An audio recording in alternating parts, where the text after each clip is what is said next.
우리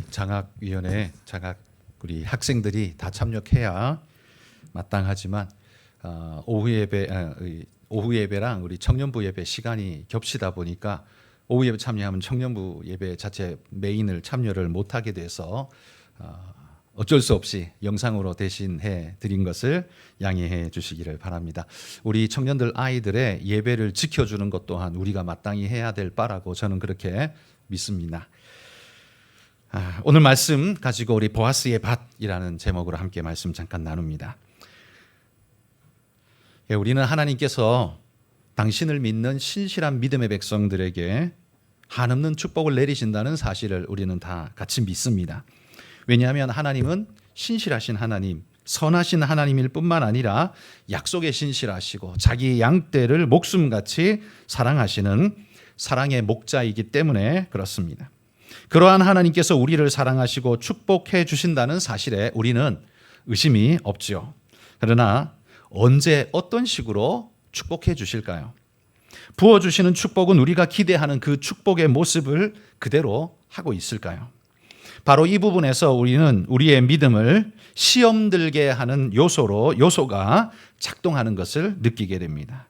그러나 그런 요소가 있다고 할지라도 하나님의 신실함과 우리를 축복하는 분이라는 사실은 0.0001%도 바꿔줄 수 없다는 사실, 이 또한 우리는 믿습니다. 그러므로 성도 여러분, 우리는 누가 어떤 축복을 받았는가를 주목하기보다는 그가 어떻게 그런 축복을 받을 수 있었지 하면서 언제 그가 어떻게 할 때 받았는지 보면서 우리도 그런 유익 도전을 얻을 수 있는 그런 믿음이 있기를 소망합니다. 하나님의 축복에 대해 우리가 의심 없이 확신한다면 그 축복을 더욱 복되게 받을 수 있는 방편이 뭘까? 다시 말해서 하나님이 우리에게 선물을 주시는 것이 당연하다면 우리는 손을 깨끗이 씻고 어떤 자세, 어떤 태도로 받는 것이 옳을까? 우리는 그걸 연구하고 하나님 앞에 그런 자세, 그런 태도로 하나님 앞에 서는 것이 옳다는 말입니다. 그런 의미에서 오늘 우리는 룻기를 살펴보려고 합니다. 약속의 백성에게 축복은 따놓은 당상이지만 그러나 그것을 대하는 우리의 자세, 태도는 어떠해야 하는가 돌아보면서 우리 자신을 다시 다듬는 시간이 되기를 바라고 소망합니다. 룻, 오늘 주인공인 룻은 모압의 여인이죠. 그의 가정은 모압의 그모스 신을 섬기는 가정이었습니다. 그의 부모와 친지들 전부 다 아마 그모스 신을 섬겼을 겁니다. 다시 말해서 여호와라는 신은 알지 못했다는 이야기죠. 저 이스라엘 유다에 가면 거기 여호와라는 신을 섬겨. 이 정도의 풍문은 들어서 알겠지만 이 룻은 집안에 있었던 이 여인 룻은 자기 집이 믿는 그모스는 알지만 여호와는 몰랐을 거라는 말입니다. 한마디로 그 사회 시대와 문화의 방탄조끼가 그를 두텁게 감싸고 있는 그 가운데 있었기에 하나님을 알 만한 기회가 그에게는 아마 없었을 것이라는 말이에요. 그런데 놀랍게도 유다 베들레헴에서 건너온 이민 가정을 만나면서 여호와라는 그분을 알게 됩니다. 그건 그 가정이 자기 집에 룻을 향해 결혼 청을 넣었기 때문입니다. 룻은 자신이 유다인과 결혼할 거라고는 상상도 못 해봤을 겁니다. 그런데 놀랍게도 유다인이 청혼을 넣어서 지금 생전 생각지도 않았던 유다인과 결혼하게 생겼습니다.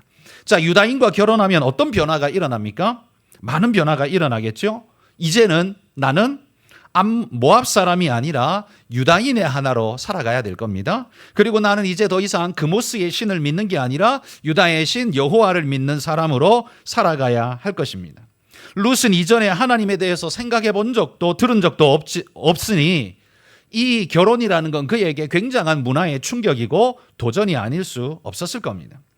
그리고 가족들이 그 청혼을 받아들였다는 소식을 들었을 때 룻은 이제 빼도 박도 못한다는 걸 생각하게 되었겠죠. 아마 여호와 그리고 이 유다의 가정, 그들이 누구인가에 대한 생각이 깊어졌을 겁니다. 자, 그런데 이렇게 시집을 가게 된 룻. 근데 성경에 보면 그 결혼 생활에 대해 자세하게 기록하지 않습니다만 추론컨대 그 결혼 생활이 길지 않았던 것 같습니다. 자기도 자식이 없었지만 자기 동서도 자식이 없었죠. 둘 다 자식이 없었다는 건 둘 다 불임의 상태라는 말이 아니라 아마도 결혼한 지 얼마 지나지 않아서 이 사건이 벌어진 것 같아요.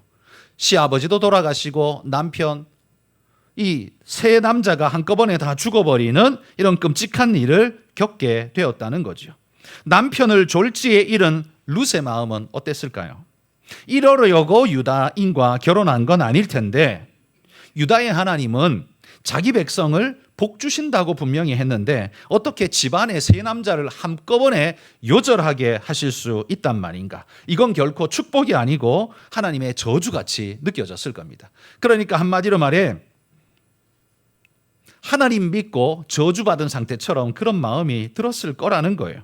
룻이 경험한 하나님은 사실 축복과 사랑의 하나님이기보다 차갑고 냉혹한 하나님으로 먼저 다가왔다는 말이에요. 룻은 하나님을 제대로 알기도 전에 절망을 먼저 경험하게 된 겁니다. 자, 이런 일은 믿음에 입문하는 초신자들에게 얼마나 큰 걸림돌이 되는지 우리는 잘 압니다. 새로 등록한 사람이요, 교회 한번 가볼까? 교회 가면 좋대. 그런 말을 듣고 교회 왔는데 교회 와서 예배드리고 집에 갔더니만 아들이 다리가 부러졌더라. 그러면 어떤 마음이 들어요? 내가 교회를 가서 이런 일이 벌어졌구나. 이런 생각이 초신자에겐 들 수밖에 없는 거죠. 내가 집에 예전에는 절에 다녔는데 지금 교회 갔더니만 신을 바꿨더니만 이런 불화가 일어나네. 이런 생각을 하게 된다는 겁니다. 그러니 이런 분들은 신앙을 바꾸는 것이 결코 쉬운 일이 절대 아니죠.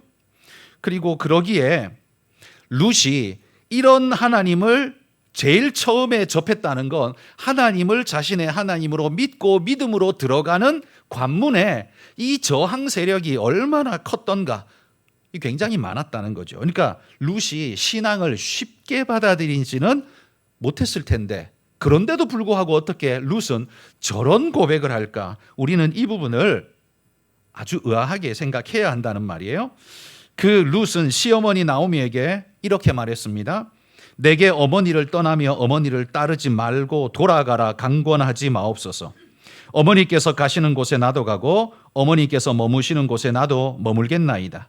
어머니의 백성이 나의 백성이 되고 어머니의 하나님이 나의 하나님이 되실 겁니다. 라는 고백. 여러분, 이 고백은 제가 앞에도 말한 것처럼 예수 믿었더니 좋은 일이 많이 생겨 복이만 내가 복을 참 많이 받았어. 하나님은 참 좋은 분이야. 이렇게 인식한다면 이렇게 고백하는 게 전혀 이상하지 않을 겁니다. 그런데 지금 룻이 경험한 하나님은 어때요? 결혼하고 여호와를 알자마자 세 남자가 졸지에다 죽어버리는 끔찍한 경험을 했습니다. 아니 이게 뭐야? 이게 하나님이야? 라고 생각할 만한 경험을 했다는 거예요. 그런데 그런 경험 뒤에 룻이 한 말이 너무 놀랍다는 겁니다. 이건 보통 사람이 할 수 있는 그런 말이 아니지 않습니까? 이거야말로 룻이 진짜 하나님을 신뢰하고 믿기로 철저히 결단한 것이라고 밖에는 더 이상 우리가 생각할 수 없는 거죠. 룻은 이제 어떤 일이 있어도 그모스는 내 신이 아니며 여호와가 나의 하나님이고 나는 그의 백성이다 라고 그렇게 확고히 믿기로 결심한 것 같아요. 그리고 그렇게 어머니 앞에서 이야기를 했던 겁니다. 여러분, 이런 룻을 볼 때, 남들이 볼 때는요, 룻의 이 선택이야말로 가장 미련한 선택같이 보였을 겁니다. 지금 남편이 죽었습니다. 시아버지도 돌아가셨습니다. 형제도 없습니다. 그러면 고대에는 형사 취수제가 있었으니 형제라도 있으면 그 형제에게 다시 시집가서 살 길이라도 모색할 수 있는데 지금 그런 길이 완전히 막혔지 않습니까? 게다가 시아버지까지 죽었기 때문에 뭐 생긴다는 보장도 내일의 보장도 전혀 없는 상황입니다. 게다가 그는 시어머니까지 이제는 모셔야 하는 밥벌이를 2배로 해야 되는 어려움이 그에게 떨어져 있습니다. 그것도 모압 사람에게 구걸하는 게 아니라 유다에 가서 유다인들에게 구걸해야 하는, 모압인으로서 유다인에게 구걸해야 하는 어려운 상황에 놓이게 된 것입니다. 자, 이 정도면 여러분 같으면 룻과 같은 이런 결단을 하실 수 있겠습니까? 어머니의 하나님이 내 하나님이 되고 이건 듣기에는 굉장히 좋은 말인데 하기에는 굉장히 어려운 말이지 않습니까? 여러분 같으면 이런 선택할 수 있겠습니까? 하나님 여호와를 안 지 얼마 되지도 않아서 세 남자가 줄초상이 났는데 그런 하나님을 이렇게 믿겠다고 말하는 게 결단코 쉬운 일이 아닐 거라는 말이죠. 인간적으로 볼 때요, 룻이 나는 돌아가지 않겠습니다. 나는 내 동서처럼 돌아가지 않겠습니다. 하나님만 믿겠습니다. 어머니 따르겠습니다라는 이 선택, 이건 인간적으로 보면 최악의 선택이었습니다. 차라리 어머니 떠나서 동족 모압에게로 돌아가서 새 남편을 구하는 게 자기 인생을 보면 가장 좋은 그런 선택일 것 같습니다. 혹시라도 재혼은 못한다 할지라도 자기 동족에게 구걸하는 것이 다른 민족에게 구걸하는 것보단 더 쉽지 않을까요? 긍휼의 마음을 더 입을 수 있지 않겠습니까? 그런데 룻은 그런 것에 비하면 가장 나쁜 선택을 한 겁니다. 그는 왜 그런 선택을 했을까요? 우리는 그에 대한 자세한 이유는 알지 못하지만 그의 결단만 본다면 그는 하나님을 믿기로 이미 결단했기 때문에, 하나님만 사랑하기로 결단했기 때문에 어떤 어려움과 난관이 있어도 바꾸지 않겠다고 확신하고 있는 것 같습니다. 여러분, 우리는 내가 선택할 만한, 내가 과거의 경험을 보면 이러면 이래 그러면 이거 할 만하지, 그런 마음으로 우리는 선택하잖아요. 그런 경험이 없으면 이거 해도 되나? 이런 마음에 선택이 잘 안 됩니다.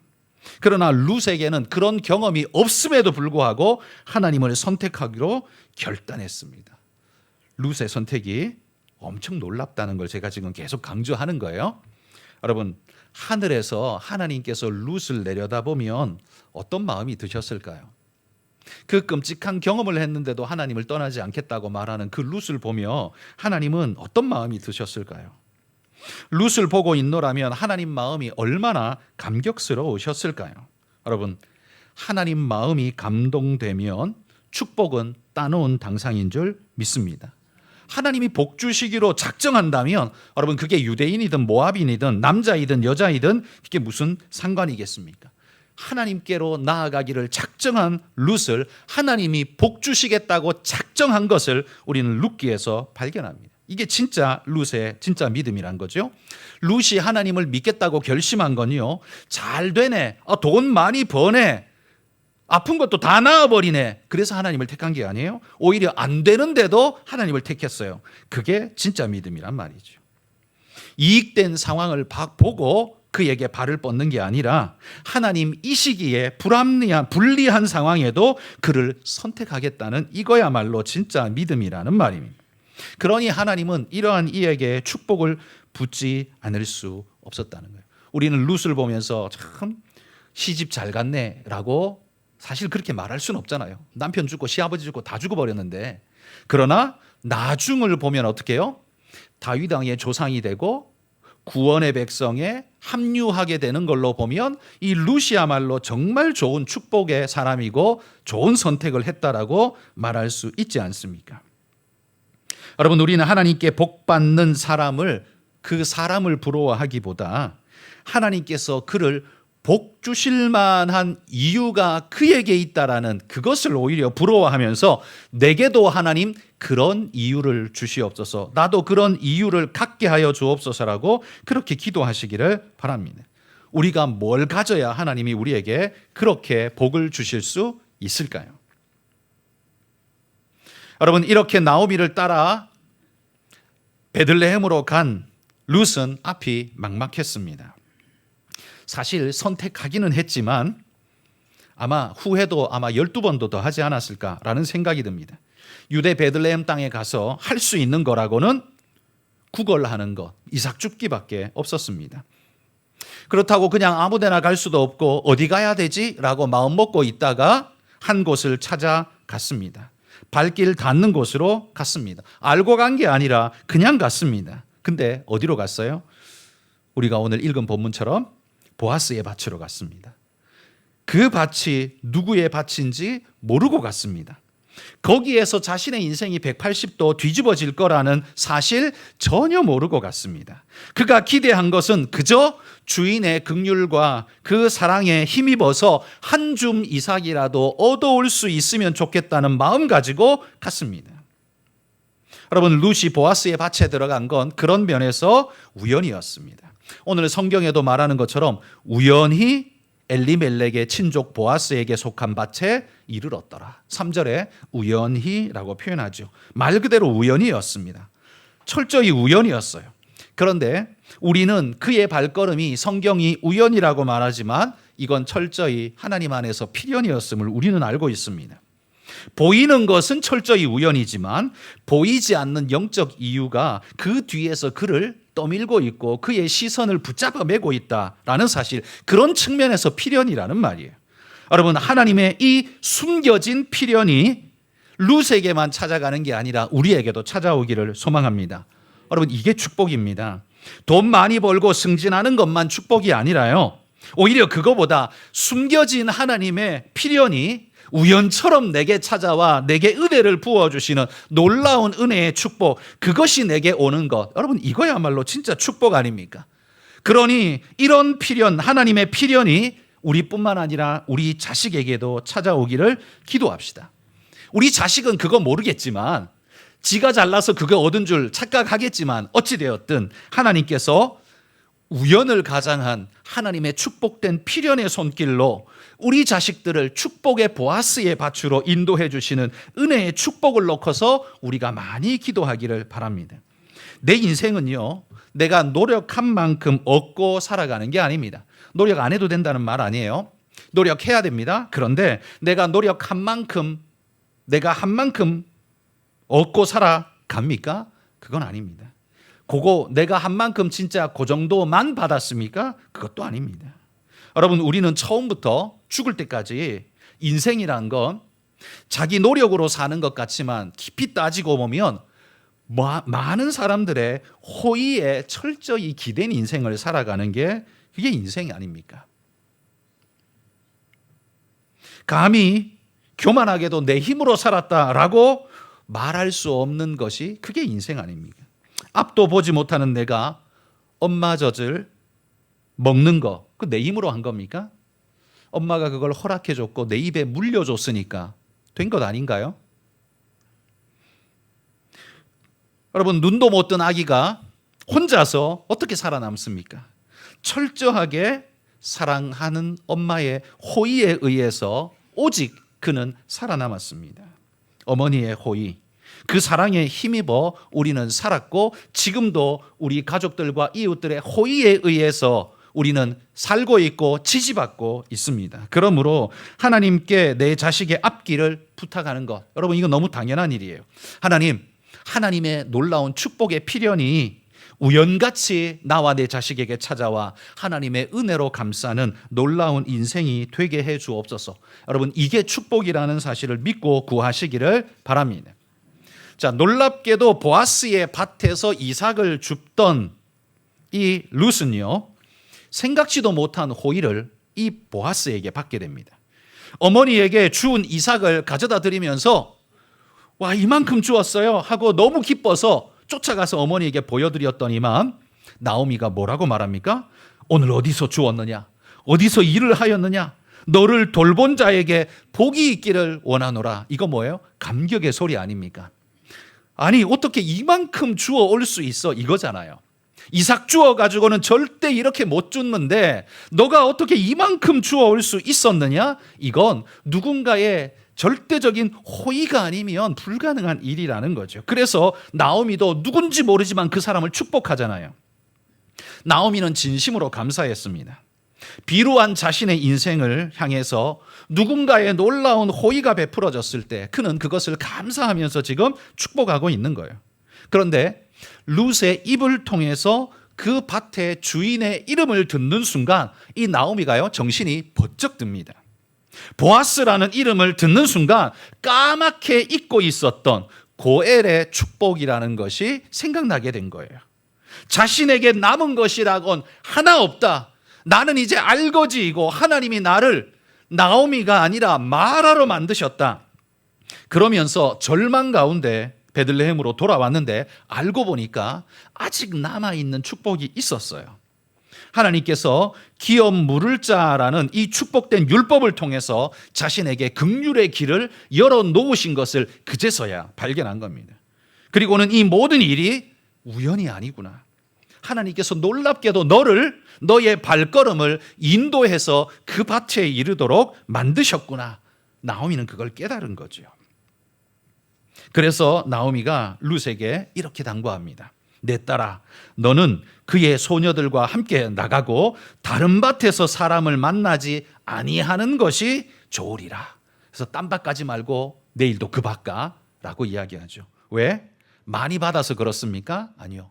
나오미는요, 많이 주어서가 아니라 이 고엘의 축복을 알기 때문에 하나님이 놀랍게 이렇게 인도하셨구나라는 낌새를 챈 거예요. 하나님이 차려주신 은혜의 상을 너는 결단코 차버려서는 안 된다. 그렇게 지금 당부하고 있는 거예요. 보아스의 밭이야말로 하나님께서 나오미와 룻에게 차려주신 은혜의 밥상이었습니다. 룻은 뭐가 뭔지 하나도 모르지만 나오미의 눈에는 하나님의 보이지 않는 은혜의 손길이 움직이고 있다, 작동하고 있다는 걸 느끼기 시작한 거죠. 여러분, 보아스의 밭에 차려주신 하나님의 은혜의 잔치상, 룻과 나오미를 향한 하나님의 은혜의 잔치상, 여러분 이거 어떻게 얻을 수 있었을까요? 룻과 나오미가 이 하나님의 잔치상을 어떻게 받을 수 있게 되었을까요? 그들 앞에 이 상이 차려지기까지는요, 세 가지를 통해서 그들에게 이 선물이 찾아오게 됩니다. 첫 번째는 뭐냐 하면 보아스의 긍휼한 마음을 통해서 은혜의 잔치상이 룻과 나오미에게 전달됩니다. 자, 룻을 보는 순간 보아스의 마음이요, 긍휼이 흘렀습니다. 왜 그랬을까요? 젊은 여인을 본 음흉한 남자의 마음이었을까요? 그게 아니라 나오미의 사정을 익히 들어 알고 있는 보아스는요, 친족이잖아요. 그러니 그 소식을 제일 먼저 들었을 것 아닙니까? 아니, 그 나오미에게 그런 일이 있었다고? 아니, 그런데 그 나오미에게 그런 며느리가 있었다고 하면서 깜짝 놀라는 이런 소식 듣지 않겠습니까? 그러니까 그 소식을 전해 듣고는 나오미가 겪은 그 고통스러운 상황, 그런데 그보다 더 놀라운 이 놀라운 믿음을 가진 며느리의 소식을 전해 듣고는 그는 감격하게 된 거죠. 이 보아스는요, 그 이야기를 듣고 감격하면서 그의 입에서 그를 향해 긍휼의 말이 쏟아질 수밖에 없습니다. 이런 말을 합니다. 내 딸아, 들으라. 이삭을 주우러 다른 밭으로 가지 말며 여기서 떠나지 말고 나의 소녀들과 함께 있으라. 그들이 베는 밭을 보고 그들을 따르라. 내가 그 소년들에게 명령하여 너를 건드리지 말라 하였느니라. 목이 마르거든 그릇에 가서 소년들이 길어온 것을 마실지니라. 여러분, 얼마나 사랑 깊은 말입니까? 아무것도 아닌, 쉽게 말해서 그냥 알거지인 자기에게 보호와 사랑이 담긴 메시지를 전하고 있는 보아스의 말이 룻에게는 감동 그 자체였을 겁니다. 보아스는 룻이 어머니에게 보여준 인애에 대한, 그 놀라운 사랑에 대한 작은 갚음이라도 나는 해주고 싶다, 이런 마음으로 그는 이렇게 은혜를 베푼 거예요. 아무것도 가진 것 없는 이 룻이 최고의 인애를 자기 어머니 나오미에게 베푼 것을 보면서 많은 것을 가지고 있는 자신이 할 수 있는 걸 해야겠다는 그런 마음의 결단을 먹게 되었다는 거예요. 룻을 보면서 보아스도 결단했다는 거예요. 그 선한 결단을 보며 나도 결단을 해야 되겠다는 도전을 받았다는 겁니다. 여러분, 우리가 선한 결단을 하게 되면 우리 주변의 믿음의 형제들이 우리를 보며 도전을 받게 될 줄 믿습니다. 이게 아름다운 선순환 아닙니까? 믿음의 선한, 여러분, 설교를 통해서만 우리가 은혜 받는 게 아니라 바로 이런 믿음의 선한 결단에 우리 믿음의 형제들을 보면서 우리가 큰 도전을 받습니다. 내가 하는 것은 단순히 하나님 앞에서 나의 일 정도가 아니라 내 인격으로 그냥 뭔가 한다, 이게 아니라 그 일이 다른 이들에게도 선한 나비 효과를 불러오게 한다는 사실을 기억하고, 여러분, 작지만 선한 결단을 날마다 하나님 앞에서 하면서 살아가시기를 축복합니다. 여러분이 가진 것이 무엇이든 할 수 있는 작은 것부터 섬겨보십시오. 여러분, 보아스에게는요, 이 룻이 이삭 줍기 하는 그 이삭 몇 개 뽑아주는 거, 그거 보아스에게 아무것도 아닌 거예요. 그런데 그게 룻에게는 얼마나 큰 거였습니까? 룻에게는 생명이었어요. 그러니까 보아스가 뽑아준 건 작은 이삭 몇 개가 아니라, 이삭 줄기 몇 개가 아니라 생명을 뿌려준 거예요. 그러나 보아스의 입장에서는 사실 별거 아니었어요. 자신이 추수할 그 많은 곡식에 비하면 그까짓 거는 아무것도 아니었어요. 그러니 여러분, 보아스는 아무것도 아닌 걸 했지만 그걸 덧입는, 은혜를 덧입는 사람에게는 그게 생명이었다는 말이에요. 그러니 여러분, 우리가 은혜를 베푸는 것, 내가 할 수 있는 만큼 작은 걸 하지만 그 작은 것이 남에게 엄청난 큰 축복이 될 수도 있다는 사실을 기억하고 작지만 하나부터 은혜를 베푸는 선한 일꾼들이 되시기를 축복합니다. 이 보아스의 은혜가 이 놀라운 은혜의 축복을 만들어 내었다는 거예요. 두 번째는요, 보아스의 은사가 이 은혜의 잔치상을 만들었습니다. 이 은사라는 말은 물질을 이야기하는 거예요. 보아스는요, 자신에게 주신 하나님의 은사를 하나님의 뜻을 성취하는 데 사용하고 있습니다. 얼마나 멋진 사람입니까?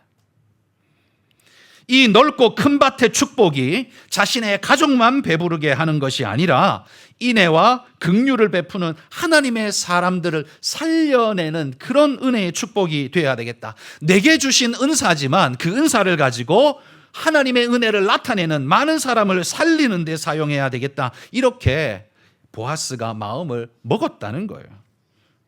이 얼마나 놀라운 축복입니까? 이게 바로 가장 아름다운 부자의 축복된 모습 아니겠습니까?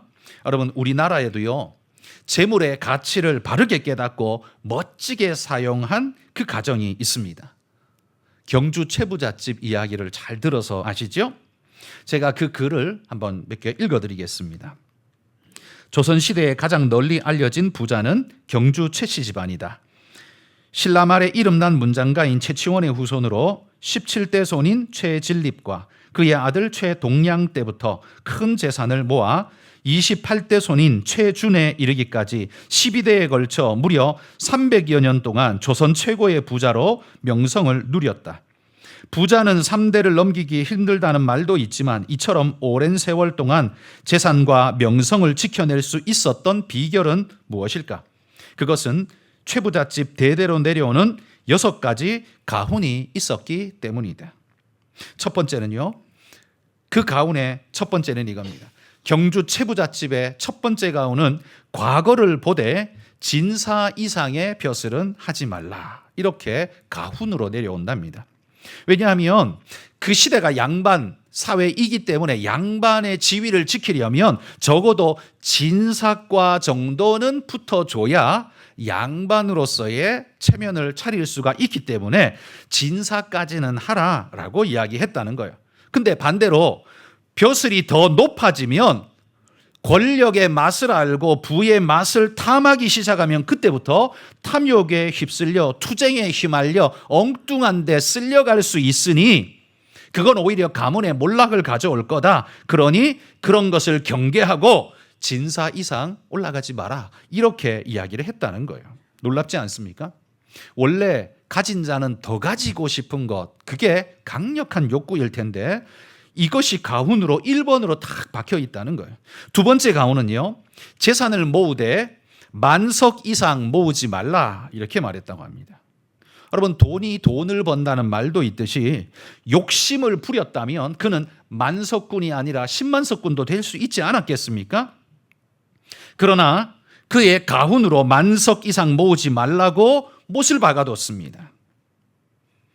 그 이상 있는 자가 더 가지려고 마음먹으면요, 그 모든 것을 다 가질 수 있는 가능성이 그에게는 활짝 열려 있죠. 그러면 반대로 뭐예요? 그 나머지 마을 사람들은 점점 더 궁핍해질 수밖에 없는 겁니다. 그러나 만석 딱 고정을 시켰어요. 뿐만 아니라 다른 땅 주인들은 소작인들에게 땅을 떼어주고는 농사짓게 하고는 7~80%를 떼갔다고 합니다.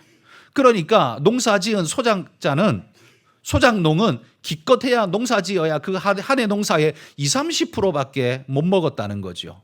그런데 이 최부잣집은요, 절대로 50% 이상은 절대 받으면 안 된다라고 못을 박았다고 합니다. 그래서 땅이 생겼다 그러면 마을 사람들이 자기는 땅 살 여력이 안 되니까 땅이 나왔다 그러면 얼른 최부잣집에 알려줬대요. 이 땅 사십시오 하고. 그러니까 그 사람이 사야 소작농이 소작을 붙여도 자기한테 돌아오는 몫이 더 많아지니까 오히려 그 마을 사람들이 오히려 최부잣집에다가 그 소식을 제일 먼저 알려줬다라고 이야기를 해요. 세 번째 가훈은 손님이 찾아오면 후하게 대접해라. 이게 세 번째 가훈이랍니다. 조선시대에도 물론 주막이나 객잔이 있어서 숙박시설이 있었습니다만 이 부잣집에 들러 하루 묵는 것이 훨씬 더 나은 일이죠. 그래서 최부잣집은 조선 8대에 소문이 자자해서 찾아오는 손님들이 엄청 많았다고 합니다. 그래서 이 최부잣집의 1년의 소득이 소작료로 쌀 3,000석 정도를 보통 거두었는데 그중에 1,000석은 식솔들이 먹기 위해 식솔들이 먹는 걸로 양식으로 썼고 나머지 2,000석은 손님 접대하는데 그리고 어려운 사람 돕는데 다 썼다고 합니다. 쉽게 말해 3분의 1만 생활비로 쓰고 3분의 2는 다 선교헌금, 구제헌금 다 해버렸다는 거죠. 엄청난 사람 아닙니까? 최부잣집이 그렇게 살았대요. 이렇게 덕을 베풀고 나누니까요, 마을 사람들이 그를 존경하지 않을 수가 없었겠죠. 네 번째 가훈은 흉년에는 땅을 사지 마라 라고 못을 박았다고 합니다. 흉년이 되면요, 쌀 한 줌이라도 얻기 위해서 뭐라도 팔아야 되지 않습니까? 땅만 있으면 뭐합니까? 지금 굶어 죽으면 끝장인데. 그러니 그 땅을 파는데 쌀 한 마를 사기 위해서 논 한마지기와 바꾸기도 했다고 합니다. 그러니까 부자들은 이때가 재산 증식의 절호의 기회죠. 그러니까 사악한 부자들은 흉년만 오면 땅 늘리는데 정신이 없는데 최부잣집은 흉년이 오면 절대 땅 사지 마라. 못 박았기 때문에 사지 않았다고 합니다. 남의 약점을 이용해서 재산을 늘리는 짓은 절대 하지 말라는 거죠. 얼마나 멋진 가훈입니까? 다섯 번째 가훈은 며느리들은 시집 온 뒤에 3년 동안 무명옷을 입어라 라고 했다고 합니다. 이 부잣집이요, 비단 옷 입는 게 뭐 어려운 일이었겠습니까? 그런데 3년 동안은 무명옷 입어라. 왜겠습니까? 훈련시키는 거겠죠. 그렇게 훈련시키는 거죠. 근검절약의 정신을 훈련시키고 보릿고개 때에는 쌀밥을 지어 먹지 않았다고 합니다. 은수저도 사용하지 않았다고 합니다.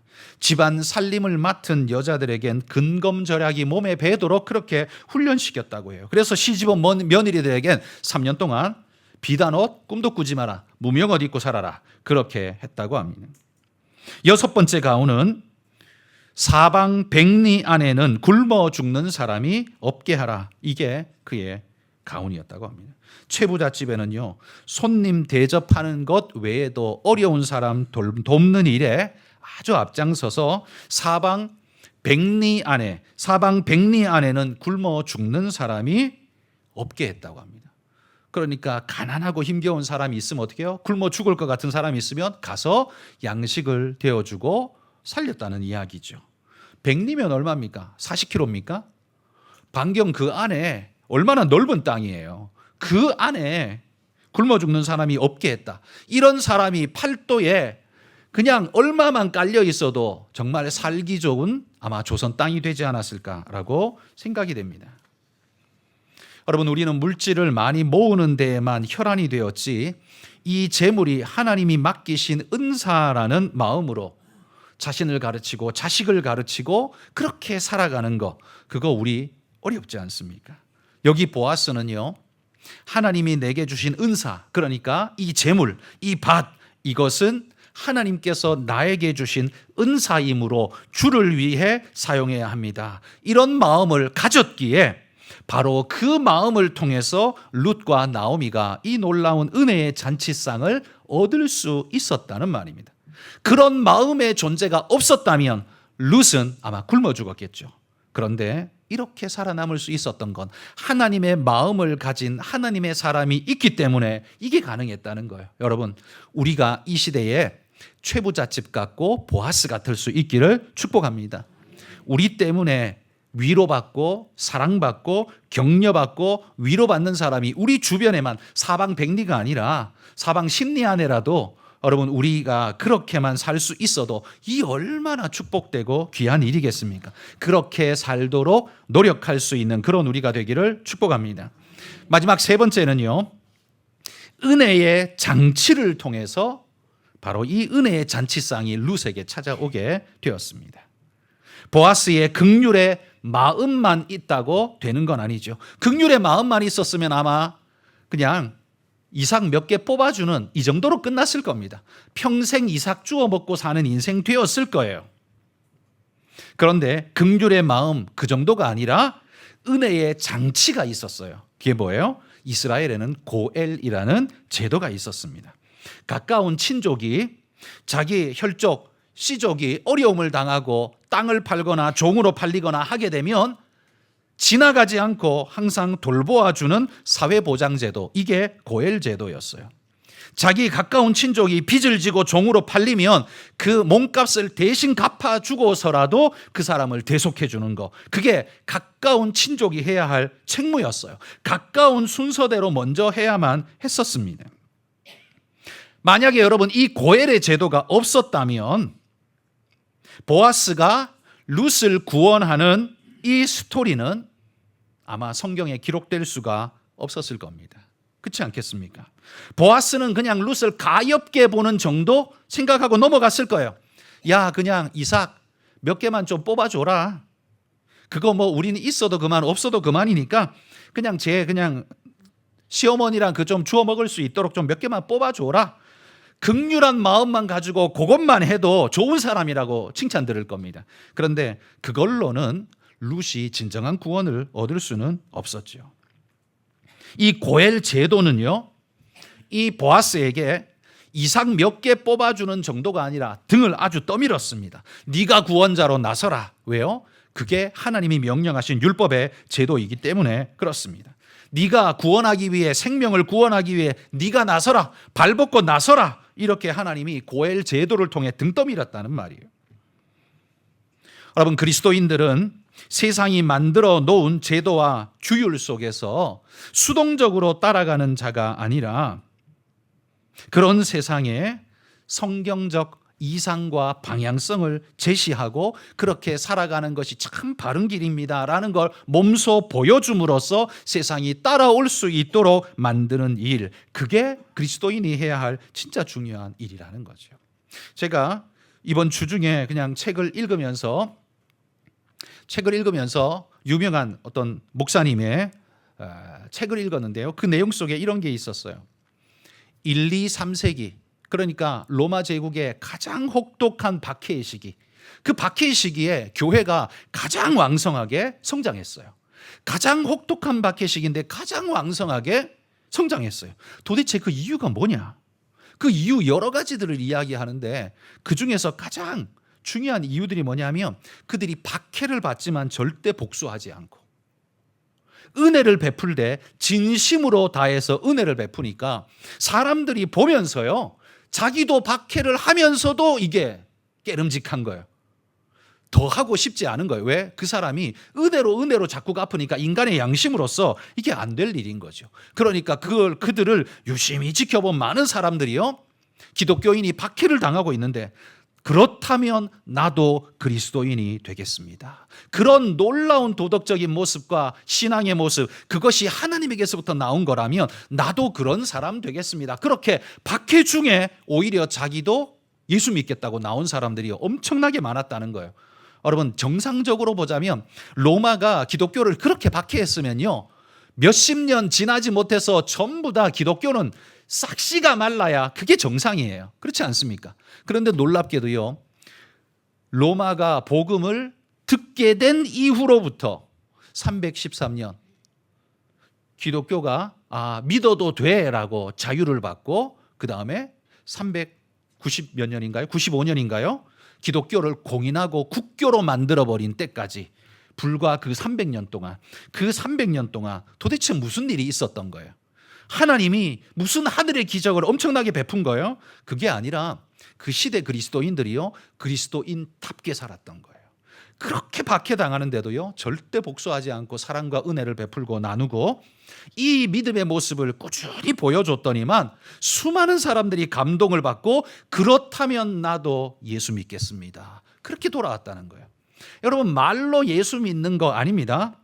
절대로 사람들은 그렇게 얄팍하게 마음을 주지 않습니다. 쉽게 마음을 안 줘요. 보고 마음을 줍니다. 보고 우리가 그렇게 사는지 보고 우리의 자세와 태도가 진실한지 보고 우리가 말씀대로 사는 진짜 믿음의 사람인가 보고 그리고 따라온다는 말이죠. 그러니 여러분, 우리가 그리스도인다운 삶을 살아야만 그게 바로 전도이고 생명이고 구원이 될 텐데 오늘 우리에게 이것을 잃어버렸기 때문에 지금 이렇게 이 추락의 길을 가고 있는 것 아니겠습니까? 오늘 보아스를 보면서 여러분 우리가 결단했으면 좋겠습니다. 오늘 우리 사회의 모든 이 장치, 사회 보장의 장치, 제도의 장치, 이것도 우리가 선하게 만들어가야 할 책임이 우리에게 있고요. 그런데 그것에 앞서 우리가 그렇게 살아야 할 책임이 우리에게 훨씬 더 강하다는 것 기억하면서 우리도 하나님 앞에 이 보아스처럼 그렇게 믿음으로 살아서 은혜의 잔치상을 많은 사람들에게 베풀어 줄 수 있는 그런 믿음의 일꾼이 되시기를 소망합니다. 우리가 장학 헌금을 하고 장학생을 후원하는 것도 바로 은혜의 잔치상을 베푸는 일 아니겠습니까? 그들에게 작은 이삭을 뿌려주고 그들이 그 이삭을 거두어서 미래의 큰 보아스가 되기 위해서 믿음으로 나아가는 발걸음, 그게 바로 보아스가 해야 할 일이고 우리에게 주신 사명이다 기억하면서 이 믿음의 길 끝까지 잘 걸어가시기를 축복합니다.